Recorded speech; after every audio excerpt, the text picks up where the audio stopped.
예, 오늘은 계시록 14장의 마지막 단락, 소돔과 고모라의 그 포도를 추수하는 말씀을 이제 나눌 거예요. 계시록 14장을 마무리하는 말씀입니다. 계시록 14장 17절로 20절 같이 읽고 시작합니다. 또 다른 천사가 하늘에 있는 성전에서 나오는데 또한 예리한 낫을 가졌더라. 또 불을 다스리는 다른 천사가 제단으로부터 나와 이 한 낫을 가진 자를 향하여 큰 음성으로 불러 가로되 네 이 한 낫을 휘둘러 땅에 포도송이를 거두라. 그 포도가 익었느니라 하더라.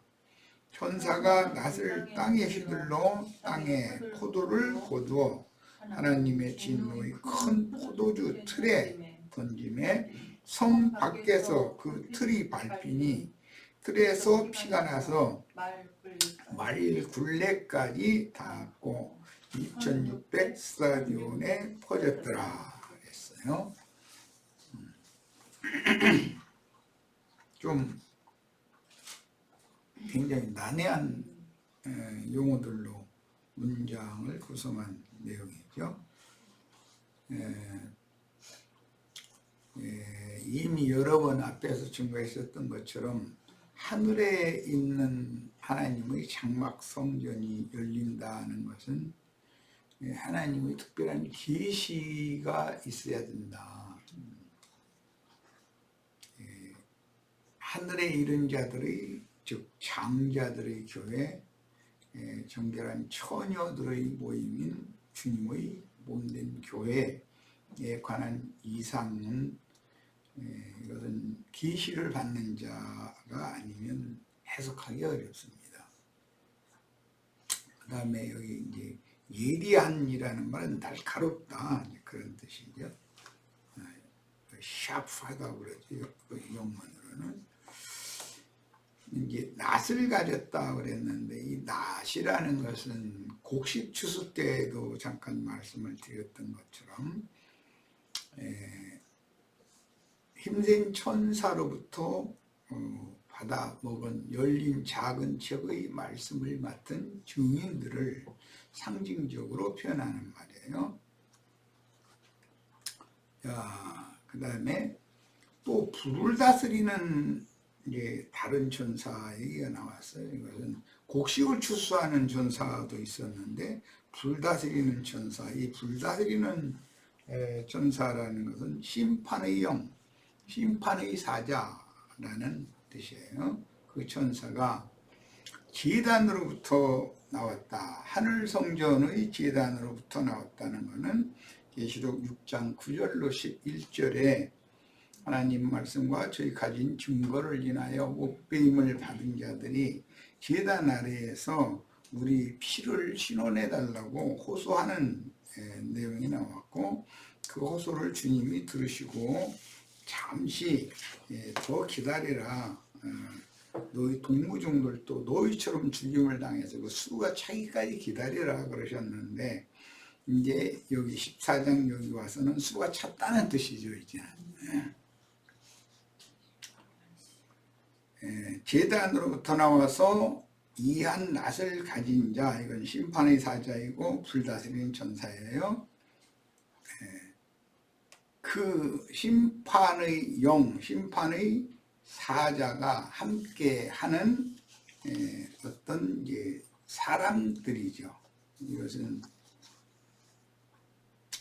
가라지 추수꾼들이다 이제 이렇게 표현을 하는데 이것은 큰 음료를 벌거벗겨서 불사르는 자들은 바다에서 올라온 열 뿔들이기 때문에 그들도 세상적인 아주 날카로운 이론 논리를 가지고 있다는 거죠. 그들도 또 아주 날카로운 논리를 가지고 있어요.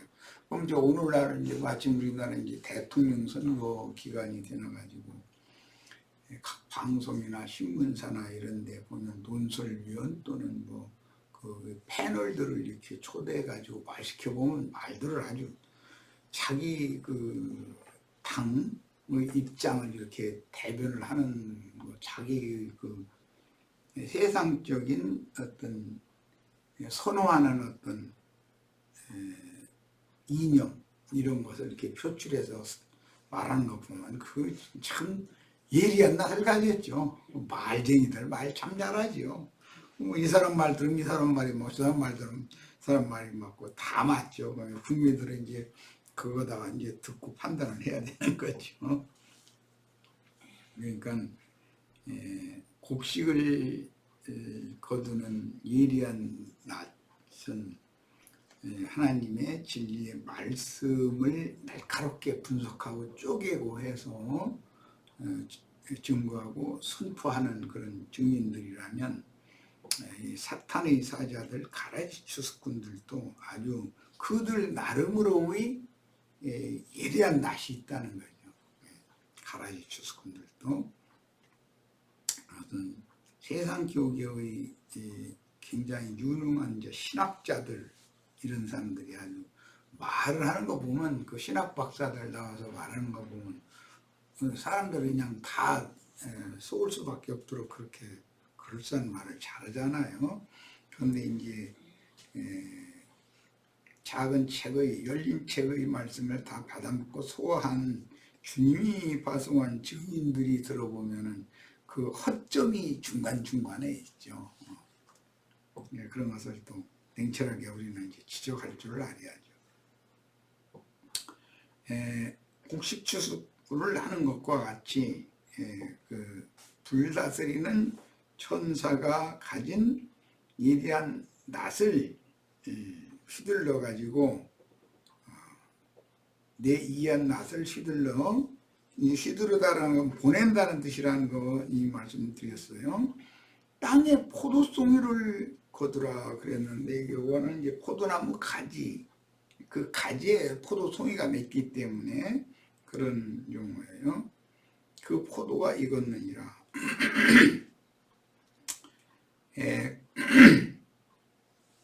곡식 추수와 포도 추수로 이렇게 대별해서 계시록에 이제 증거를 했는데 여기 나오는 이 포도는 영문 밖의 그 포도주 틀에 던져 넣고 포도송이를 다 던져 넣고 거기서 밟아 짜서 그 피가 성 밖에서 이제 그 틀에서 밟히니까 피가 말물레까지 닿고 1600 스타디온까지 퍼져나갔다 이제 이렇게 했기 때문에 이것은 가라지들이 하나님의 불로 심판을 받아가지고 피의 강소를 이룬다. 이제 문자대로 하면 이제 그런 뜻입니다. 그러니까 그때 기독교인들은 자신들은 이제 순교한다고 생각하기 때문에 더 단체로 모여서 똘똘 뭉쳐가지고 그 바다 짐승들을 끝까지 대항하게 마련이죠. 그런데 사실은 그들이 바다 짐승들에 의해서 죽임을 당하면 그 영혼은 영원히 쉼이 없는 고난의 연기가 세세토록 올라가는 영영한 불못에 이제 떨어지게 되는 것인데 이게 비밀이죠. 그 다음에 여기 큰 포도주 틀이라는 것은 세상과 결탁되어 있는 세상 교계라는 것을 알 수가 있어요. 예수님의 예언에 따라서 예루살렘 성과 그 성전 예배를 끝내 버리지 못한 자들은 로마 군대에 의해서 그게 이제 포도주 틀이 된 거죠. 로마 군대에 의해서 아주 전멸당했죠. 근데 기독교 체제에 갇혀가지고서 안 나오려고 그러면 거기 전멸당하게 된다는 걸 예시하는 것이에요. 이게 이제 가라지 추수죠, 이것이. 자, 그 다음에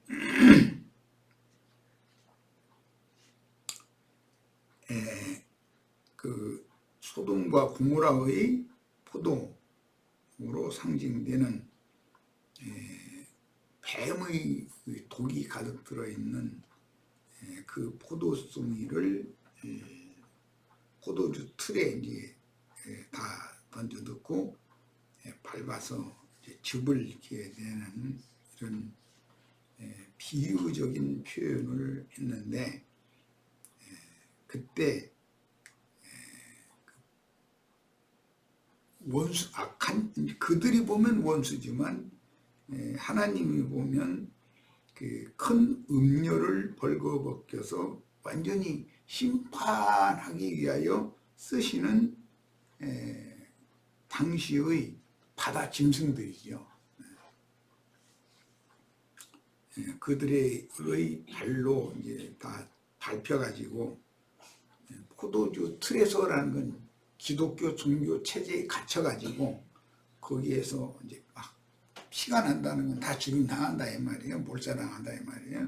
나서 이제 말의 굴레까지 닿았다. 여기 굴레라는 말은 말을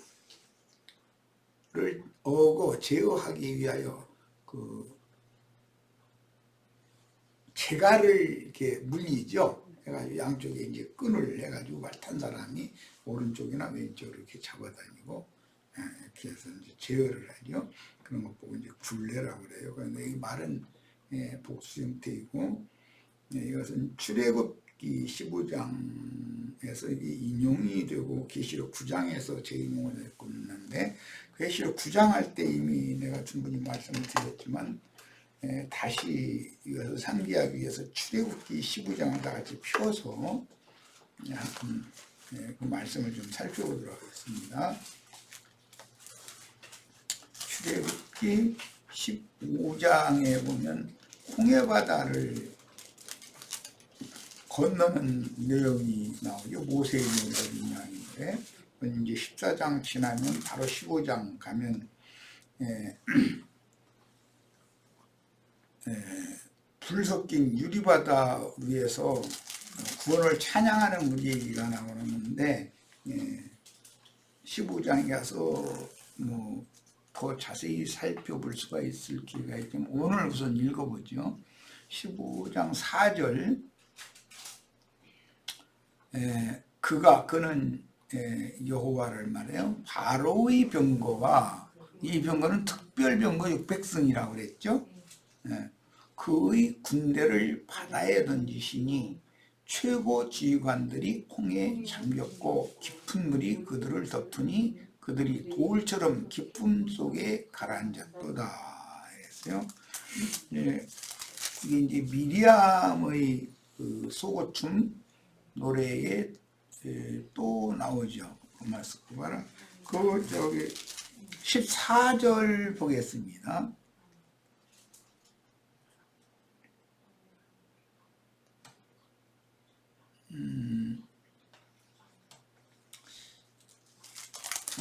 바로의 군대, 19절을 보겠습니다.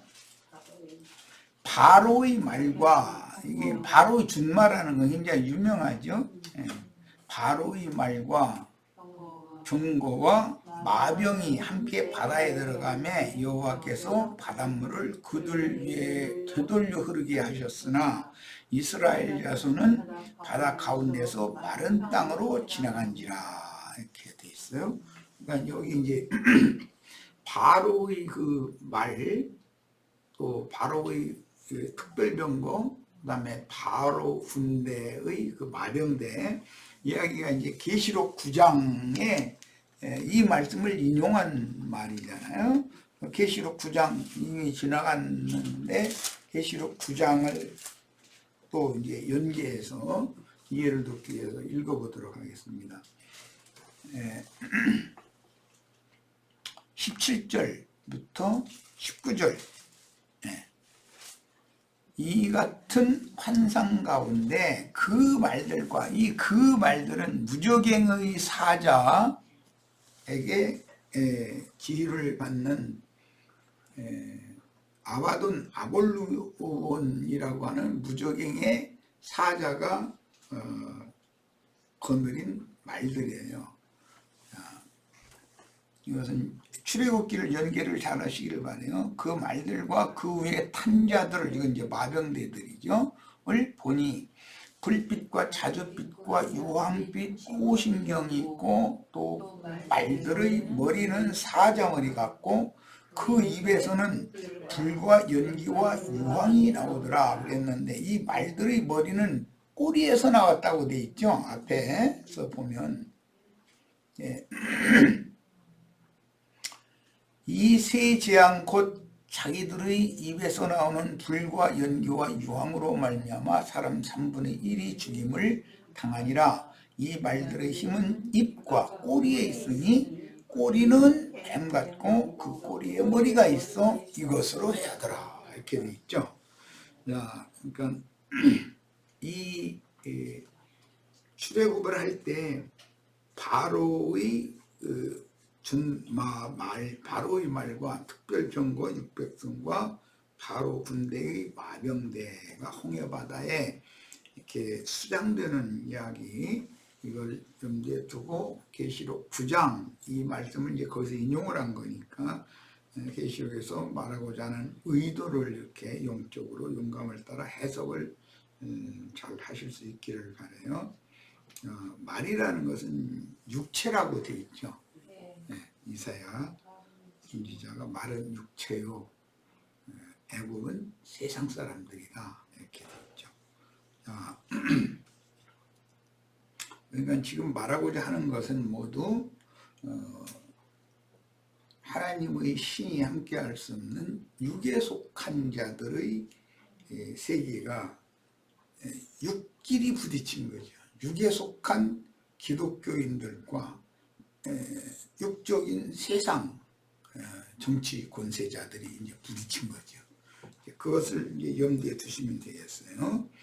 자, 그런데 이제 오늘 말씀에 의하면 그 말들의 입에 재갈이 물려져 있다고 되어 있어요. 그런 걸 보면 바로를 강팍하게 하고 바로를 제어하고 어우하는 거, 바로의 군대, 이제 계시록에서는 무저갱에서 올라온 황충군대의 그 군대 대장이나, 그게 사실 이제 용의 군대인데, 그 군대 대장이나 그 군대를 사실은 주님께서 다 말의 입에 재갈을 채우는 거니까 그들이 하는 참남된 말도, 그들이 하는 모든 거짓말도 허락하심에 따라서 한계까지만 한다는 걸 알 수가 있는 거예요.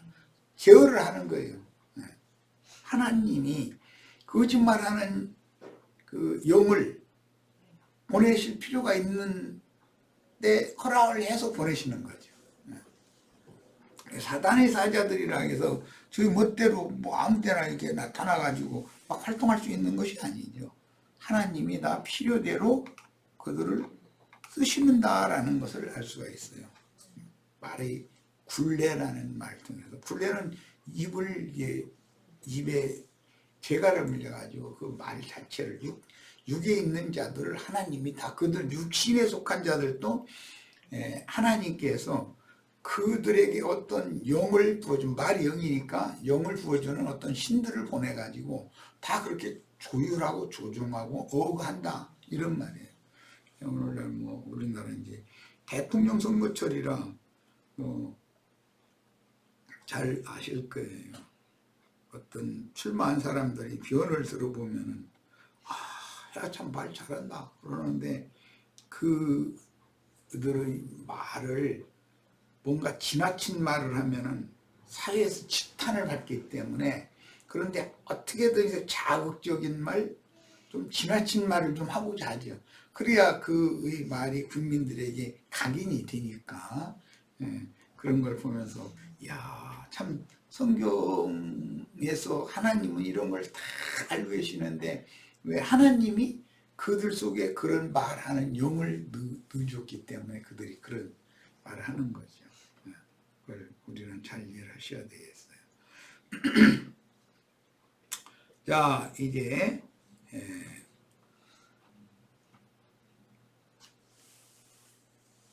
그 말의 굴레까지 닿았다는 말, 이 용어 때문에 이제 시간을 좀 들여서 설명을 했어요. 그리고 이제 1600 스타디온, 이 스타디온이라는 말은 헬라식 그 거리 측정 단위를 말하는 거예요.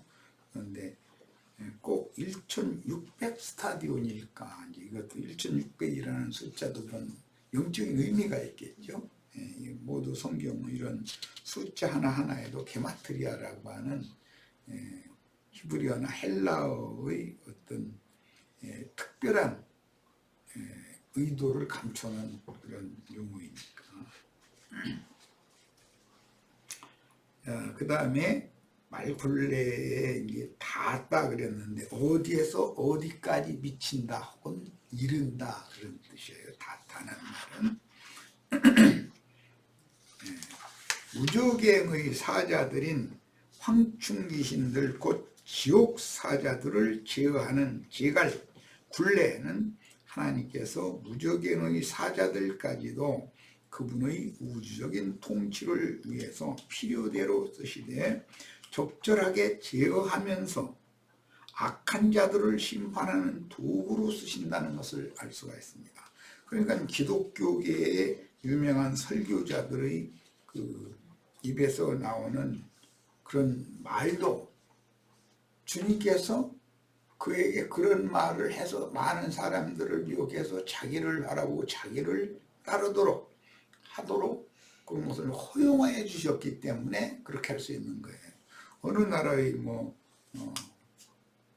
통령, 전 국민을 이렇게 전체를 이렇게 지휘하는 그런 대통령, 이런 사람은 또 그의 입의 그 참남된 말을 어디에서 어디까지 할 수 있도록 한계를 딱 정해 주시고, 대부분은 이제 참남된 말이니까 지나친 말을 하게 마련인데, 하나님이 그걸 다 조율하고 제어하신다는 걸 알 수가 있어요. 그런데 이 말들의 입에서는 불과 연기와 유황이 나와서 사람을 다 죽인다는 거잖아요. 죽이는 말인 거예요. 그게 다 말들 입에서 나오는 말은. 그런데 그런 말을 해서 사람들을 죽이는 것도 하나님이 허용하셨다. 그걸 알 수가 있어요. 그러니까 이제 그게 짐승의 이름이나 짐승의 그 이름의 표시를 받는 것과 당연히 관계가 되겠죠. 말들의 입에서 나오는 불과 연기와 유황이라고 하는 이런 죽이는 도구라는 것은 결국 말로 죽이는 거니까. 그 다음에 무저갱의 사자인 말들의 굴레 제갈에 미치도록 피의 강수를 이루었다는 표현은 계시록 9장의 말들과 말들의 입에서 나오는 불과 연기와 유황을 연계하여 깨달으면 출애굽기 15장을 이미 읽고 계시록 9장을 우리가 이제 봤으니까 말하고자 하는 의도를 충분히 알 거예요. 출애굽기 15장은 세상신 마귀가 이제 바로니까 그것은 세상 그 바다짐승의 권세를 주님이 지휘한다는 것을 알 수가 있고, 무저갱의 사자는 땅의 짐승이기 때문에 바다와 땅의 짐승 세계도 사실은 하나님이 그 뒤에서 다 조종한다, 지휘한다는 것을 알 수가 있어요. 이 문제를 이제 예수님이 마태복음 7장에서부터 여러 표현을 하셨는데 한번 살펴봅니다. 거짓 선지자들을 삼보라. 이것은 이제 땅에서 올라온 무저갱에서 올라온 짐승들이에요. 양의 옷을 입고 너희에게 나오나 속에는 노략질하는 일이라. 그러니까 이들이 다 그 속에는 뭔가 다른 어떤 자기의 욕구, 욕망을 채우고자 하는 다른 의도를 감춰놔도 사람들 앞에 나타나서는 너무 선하고 옳은 사람, 의로운 사람, 또 인정이 많고 사랑이 많은 그런 사람의 모습을 이렇게 접근한다는 거죠. 그래가지고 거기에 이제 미혹을 당하면은 딱 길러가지고 잡아먹어버리는 거죠. 이것이 이제 기독교계나 세상 나라라는 건 다 그렇게 하는 거예요. 거짓 선지자들은 악한 자의 아들들이고 땅에서 올라오는 짐승들, 적그시도들인 신부 목사들입니다. 이건 뭐 여러 번을 언급을 했어요. 그 다음에 바다의 이 짐승의 열뿔들이라고는 세상의 정치적인 권세자들인 것이죠. 그런데 거짓 선지자들의 그들의 열매로 그들을 알지니, 열매라는 것은 그들의 입에서 나오는 불과 인겨 유황이라고 했는데 말과 그들의 행실이에요. 그런데 그들의 말과 행실이 이율배반적인 거예요. 그 위선자들이죠. 그걸로 미혹해서 탈취한 열매의 실제는 우맹들, 맹신자들이다. 거짓 선지자들이 입으로 사람들을 미혹해서 열매를 맺은 결과 포도송이 이건 맹신자들이에요. 우맹들이다. 우리 목사님이 이렇게 말씀하셨고 뭐 이렇게 하면 이건 이 사람 맹신자라는 뜻이 말하는 것이거든요. 가시나무에서 포도를 또는 엉겅퀴에서 무화과를 따겠느냐. 여기 포도와 무화과 두 가지 과실을 이렇게 대표로 증거를 하고 있는데 이거 굉장히 비밀입니다. 무화과의 산에 포도나무를 심지는 않아요. 그러나 포도원에 무화과를 심는다 이렇게 표현을 했어요. 그러니까 신약교회는 이제 포도원으로 상징하는데도 유대 종교 자칭 유대인의 사상을 가진 무화과 나무가 당연히 심겨진다는 거예요. 또 비밀이에요. 그러니까 영적인 말씀을 받은 성도들의 모임 중에는 율법 행위와 그 다음에 장로들의 유전, 기독교계에 행하는 어떤 관습 이런 것들이 세뇌당한 사람들이 당연히 같이 섞인다는 것이죠. 이와 같이 좋은 나무마다 아름다운 열매를 맺고 못된 나무가 나쁜 열매를 맺나니 좋은 나무가 나쁜 열매를 맺을 수 없고 창세기에서는 생명나무와 선악을 알게 하는 나무이고 이것은 생명나무는 예수님을 선악을 알게 하는 나무는 모세의 지자를 자처하는 자들 유대교 지도자들이에요. 맺을 수 없고 못된 나무가 아름다운 열매를 맺을 수 없느니라.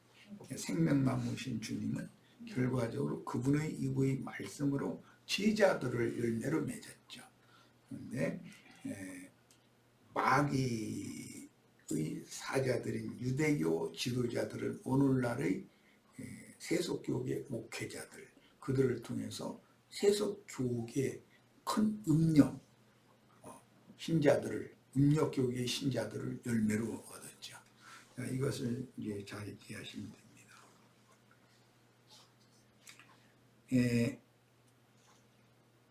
거짓 선지자들을 삼가라 그랬는데 이 거짓 선지자들이라는 건 땅의 짐승들 계시록 이제 그 19장에 가보면 땅의 짐승들을 대표하는 건 땅에서 올라온 짐승들은 거짓 선지자들이라고 해답이 나와 있죠. 성경에. 땅의 짐승들인 신부 목사들이 기독교계를 지배하는 사람들이 무저갱에서 올라온 짐승의 그 영에 완전히 세뇌당한 자들이죠. 목사들이 넘어지게 하는 다른 교훈을 가르치고 실행하여 발람과 니골라당의 행습을 당연한 것으로 인식하고 맹신하게 하는 것이 불법을 행하는 짓이다. 재주가 용하죠. 저희는 성직자고 여러분은 평신도니까 여러분은 세상에 나가서 안식일, 성수주일 하는 이날은 우리 예배당에 돈 오셔야 되는데 빈손으로 오면 안 되고 돈 봉투 다 가지고 와야 되고 세상에서 엿새 동안 열심히 일해가지고 돈 번 거 여기다 갖다 내야 된다. 이것을 계속 너무나 그럴싸한 말로 이렇게 현혹하는 말로 가르쳐 놓으면 그게 너무 당연한 말이 되는 거예요. 그 말이. 근데 본인이 왕 같은 제사장으로서 하나님 앞에 쓰임을 받는다는 확신이 있다면 목사 보고 당신 나한테 헌금 좀 해야 되지 않겠냐고 이래야 맞는 거거든요. 그런데 그분은 성직자고 나는 평신도라고 하는 관념이 너무 깊이 있게 새겨져 있는 거예요. 이런 사람들은 주님의 말씀에 의하면 아버지의 뜻대로 행하는 자들이 아니고 주님의 형제 자매 모친이 아니다 이거예요. 불법을 행하는 자들이죠. 그래서 불법을 맹신하며 짐승 인간들을 우상으로 쫓으며 하나님의 영광보다 사람의 영광을 더 사랑하는 기독교인들이 그 짐승들의 거짓 선지자들의 열매다 이거예요. 아름다운 열매를 맺지 아니하는 나무마다 찍혀 불에 던져지느니라 그랬는데 이거는 뭐 창세기에서는 선악을 알리하는 나무 그 가지가 맺은 열매. 이것은 신명기 32장에서는 소돔의 포도나무 고모라의 포도나무가 맺은 독사의 독이 가득한 포도송이에요. 이제 주님은 이것을 이제 선지자들의 글을 재인용을 했기 때문에 땅에 농사하는 말씀으로 얘기할 때 과실 농사하는 것으로 하시지 않고 곡식 농사하는 것으로 했기 때문에 가라지를 덧부리면 가라지의 단을 먼저 걷어서 그 풀무풀에 집어넣어서 심판할 것을 준비한다 이렇게 표현을 하셨어요. 자, 이러므로 그들의 열매로 그들을 알리라. 그러니까 기독교인들의 신앙생활을 하는 모습을 보면 그들을 가르친 그들의 애비가 어떤 영을 받은 자인지를 즉시 알 수 있는 거죠. 열매를 보면 이건 알 수 있는 거죠. 세상 말로는 그 자식을 보려면 그 애비를 보면 안다는 거죠. 애비를 알려면 그 자식을 보면 아는 거죠. 그 똑같은 이치죠. 자, 주님은 극상품 포도나무로서 그 가지들을 통해서 열매를 맺게 하셨으나 소돔과 고모라의 포도나무인 마귀는 그 가지 마귀 사자들인 거짓 선지자들을 세상에 보내어 들포도송이를 맺게 하는 소돔과 고모라의 포도나무 가지들을 이렇게 거둔다 그랬는데 그 가지들에서 포도를 맺으니까 포도송이를 이제 따는 거예요. 거두어 최후 심판을 하신다는 것을 알 수 있습니다. 그러므로 세상 끝 추수 때에는 소돔과 고모라의 포도나무와 그 열매를 거두어 성 밖의 포도주 틀에 던져놓고 성 밖이라고 하는 것은 바다 짐승들의 세상에 있는 영적 소돔인 기독교 체계라는 것이 포도주 틀이다. 예루살렘 성이 예수를 박해하다 죽인 유대 교인들이 포도주 틀이었잖아요. 거기다 다 몰아 넣어놓고서는 그냥 밟아 짜버린 거잖아요. 그런 것을 기독교계 전체에 이것이 예루살렘과 팔레스타인 땅에 있었던 것은 표적이고 세상 그때는 온 지구상에 나의 이 말이 온 지구상에 이루어진다 이렇게 하셨으니까 확대 해석이 되는 거죠. 그래서 포도주 틀, 즉 바다 짐승들의 세상에 있는 영적 소돔인 기독교 체제에 딱 가둬버리는 거예요. 사실은 그게 이제 무적행인데 거기에 가둬놓고 나서는 다 밟아 짠다 이제 이랬는데, 이것은 바다 짐승들에 의해서 큰 음녀가 벌거벗겨지고 완전히 대대적인 이제 종교 박해를 당하게 한다 이 말이죠. 짜서 사망 권세자들인 지옥사자들의 목구멍까지 닿게 한다. 지옥사자들이 그 말의 굴레까지 그 피가 닿게 했다 그랬는데, 그 목구멍에서 나오는 건 불과 연기와 유황이 나온다 했어요. 그것을 토해 가지고 다 죽인 거예요, 사실은. 거기에 대해서 큰 성 바벨론이라고 하는 큰 음녀를 바다 짐승의 10뿔들을 동원해서 그 음녀를 심판하심으로 하나님의 공의의 그 형벌이 집행된다는 말이죠. 그래서 주님이 파송하신 사도와 선지자들과 성도들의 피를 흘린 죄값을 물어서 큰 성 바벨론, 큰 음녀, 큰 성에서 무지한 피가 하나님의 눈에 흘린 그 큰 성인 음녀와 음녀 7머리들이 무지한 피를 흘린 피가 하나님의 눈에 그게 보였다는 거예요. 그러니까 그 음녀와 음녀의 7머리들을 단체적으로 심판을 해가지고 피의 그 원한을 보복을 해주셔야 되는 것이죠. 이제 이렇게 하셔야만 원수 갚는 것은 나에게 있으니까 너희는 너희가 원수 갚으려고 하지 말고 원수 갚는 걸 나에게 맡기고, 너희는 내가 너희에게 지시하고 분부하는 것, 내가 원하는 그런 복음 전파를 하다가 자랑스럽고 영광스러운 모습으로 팔을 벌려서 영광의 세계에 들어가는 것을 이렇게 추구해라라는 것을 주님이 이제 여러 번 여러 모양으로 말씀을 하셨어요. 나더러 주여 주여 하는 자마다 다 천국에 들어갈 것이 아니요 다만 하늘에 계신 내 아버지의 뜻대로 행하는 자라에 들어가래요. 굉장히 중요한 말이죠. 이 말씀이 아까 내가 잠깐 인용한 것처럼 예수님 미쳤다고 이렇게 예수의 그 형제들이 이제 마리아와 함께 와서 잡아가려고 그랬죠. 귀신 들렸다고 그래가면서. 그런데 제자들을 가리켜 가라사대 누가 내 형제요 자매냐, 보라 내 형제 자매 모친을 보라 해가면서 제자들을 가리켰다고 그랬어요.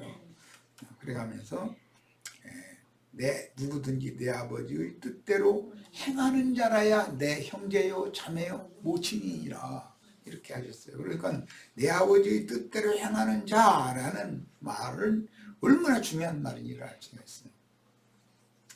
특히 신부, 목사, 신부님, 목사님, 자기는 신부 성직자라고 자처하고 목사 성직자라고 자처하는 이 자들은 예수 그리스도의 아버지의 뜻대로 행하는 자가 아니죠. 대적자들이지.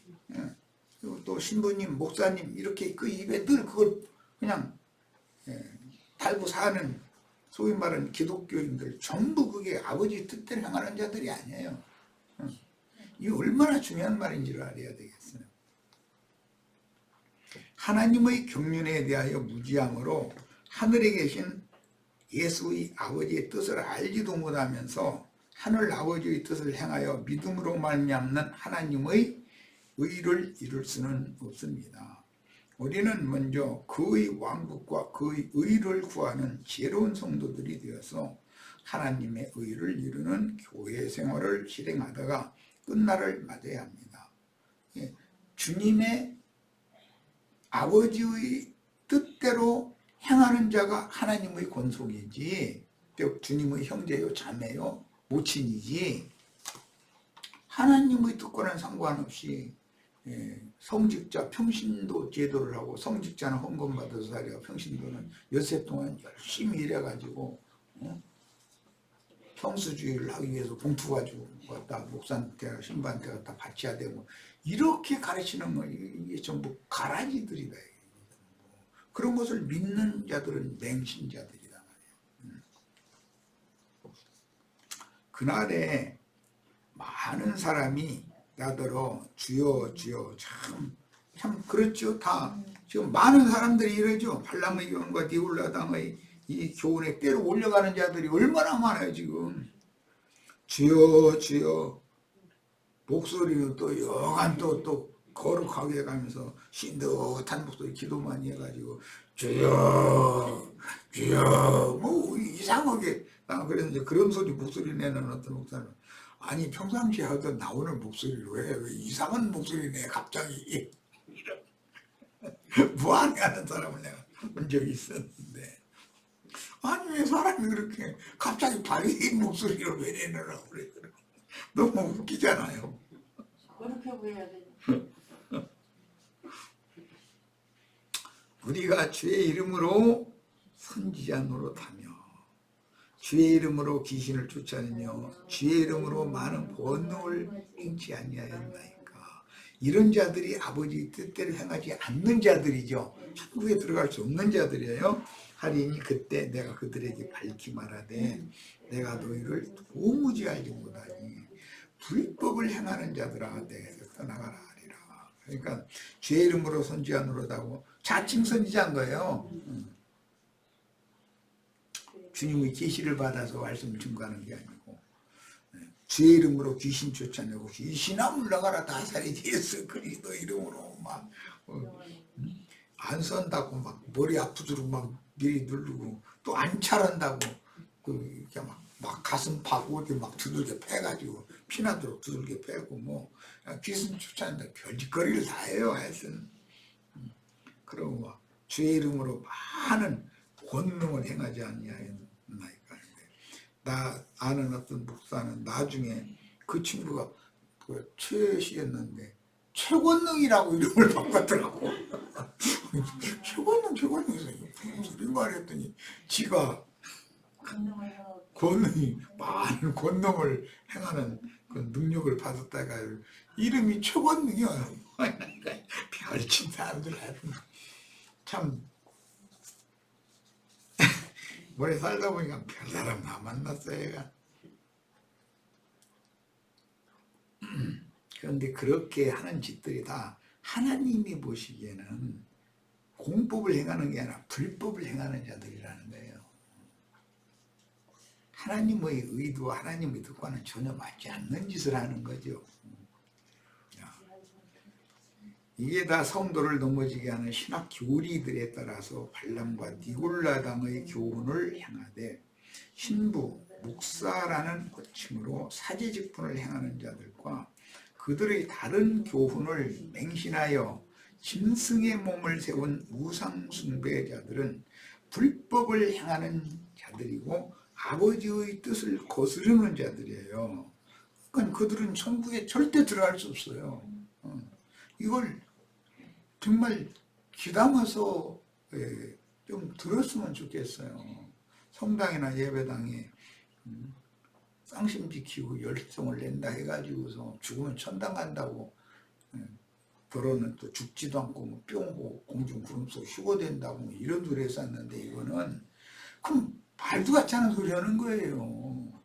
아니 예배당에 다녔다 해가지고 죽은 다음에 천당이라는 데다 간다고 생각한다는 게 그들이 생각하는 천당은 어디냐고 또 물어보면은 막 하늘 저거 어디 하늘 어디 아유 그날 막 휴거돼가지고 공중구름으로 간다고 아유 무슨 구름 뭉게구름 쇳떨구름 뭐 소나기 구름 무슨 구름으로 올라가려고 그러는데 이러면 그들은 나중에 이 자기네들의 그 관념을 안 굽히려고 능력이신 하나님이 그것도 못하느냐고 말이에요. 이게 뭔가 때문에 내가 아니 서양이 낮이면 이 동양 우리 사는 이 지역은 밤인데 당신 밤에 자다가 대리감을 당하고 싶어요? 이러다가 대리감을 당하고 싶어요? 서양은 일할 거고 동양은 잘 텐데 자기는 그냥 자다가 편안히 잘 때 그때 화연히 이렇게 올라가고 싶대. 그래서 아니 그러면은 당신 부인이 당신 자식 젖발리는 것도 놔두고 자다 말고 화연히 올라가 버리면 그 어린 건 어떻게 되냐고. 그랬더니 어린 건 안고 가야 하는 거 아니에요? 이러고 아이 참 능력도 많고 제주도 용어네. 그렇게 사람들이 자기 나름대로의 그 관념을 놓지 않으려고 그러는 거예요. 이해를 시켜보려고 아무리 해도. 심지어 내가 열차 운전수나 버스 운전수나 택시 운전수나 비행기 조종사나 선박 조종사나 항해사나 이런 사람들은 꼭 예수 믿어서 당신과 같은 예배당에 다니는 사람은 뽑지 말고 꼭 불신자를 뽑아야 되겠네. 비행기에 수백 명 태우고 공중에 떴는데 조종사가 고련히 휴고돼 버리면 그 비행기에 탄 사람들 다 어떻게 돼? 그 사람들은 지옥 자식으로 이미 정해졌지 않냐 이제. 이미 예정이 이렇게 돼서 그 상관없대. 막 이 식이요. 서울 시내 이건 아무것도 아닌 도시지만은 중국에는 막 몇천만 서울 시내보다 2배, 3배 큰 도시들도 많이 있으니까 거기 다니는 대중교통 운전하는 기사가 호련히 휴거되어 버리면 차가 그렇게 밀리는 데서 얼마나 그게 아수라장이 되고 무질서하겠냔 말이야. 그러면 그 차에 탄 사람들 다 죽어야 되고 다쳐야 되고 그러는데 이렇게 돼도 괜찮으냐 그럼 그게 예정이 돼서 휴거될 사람은 그렇게 휴거돼도 그냥 믿어서 구원받도록 예정이 됐고 나머지는 다 그냥 멸망받기 예정돼서 그러면 그게 하나님 뜻대로 되는 거다 이러고 앉았는 거예요. 왜니 그 정도로 말대답을 해버리면은 더 이상은 나도 어떻게 말 못하겠더라고.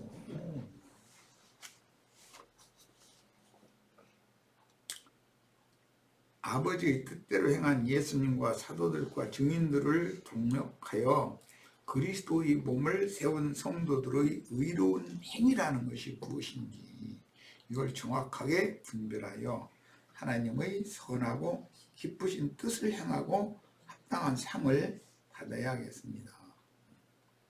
선을 행한 자는 생명의 부활로 악을 행한 자는 심판의 부활로 일어날 거다 그랬는데 그러면 선을 행한다는 건 뭐냐고요. 하나님의 공법을 행하는 것을 선을 행하는 건데 그것이 뭐냐. 예수를 주와 그리스도로 믿고 믿음으로 행하는 진리의 영을 따라서 그 영의 증거에 순종하는 신앙생활을 하다가 이 생을 마쳐야 된다는 말이지. 지금 기독교인들이 생각하는 그런 무슨 선행을 하고 옳은 일을 하고 그런 것을 향했다 해도 천당에 가겠냔 말이에요. 그들이 말하는 천당이란 있지도 않는 말이지만 성경에는. 자, 시간이 많이 됐네. 일단 첫 시간 여기까지 쉬겠습니다. 잠깐 쉬었다 합니다.